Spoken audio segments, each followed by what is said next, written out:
AFC Asian cup বাছাই পর্বে ভারতের বিরুদ্ধে ১-০ গোলের জয় পাওয়ায় বাংলাদেশ জাতীয় ফুটবল দলকে অভিনন্দন জানিয়েছেন অন্তর্বর্তী সরকারের প্রধান উপদেষ্টা ড. মোহাম্মদ ইউনূস।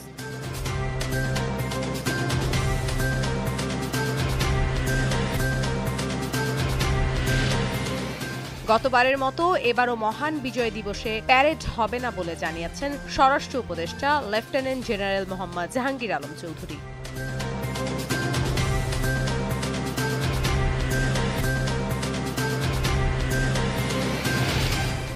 সুষ্ঠু ও গ্রহণযোগ্য নির্বাচনের আয়োজনে শুধু নির্বাচন কমিশন নয়, রাজনৈতিক দলগুলোও জাতির কাছে ওয়াদাবদ্ধ বলে জানিয়েছেন প্রধান নির্বাচন কমিশনার এএমএম নাসির উদ্দিন।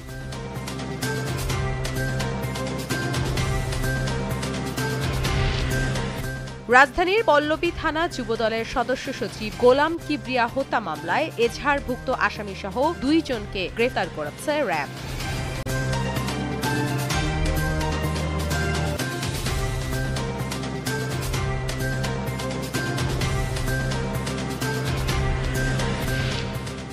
আগামী কয়েক বছরে যুক্তরাষ্ট্র $1 ট্রিলিয়ন বিনিয়োগ করবে সৌদি আরব বলে ঘোষণা দিয়েছে ক্রাউন প্রিন্স মোহাম্মদ বিন সালমান।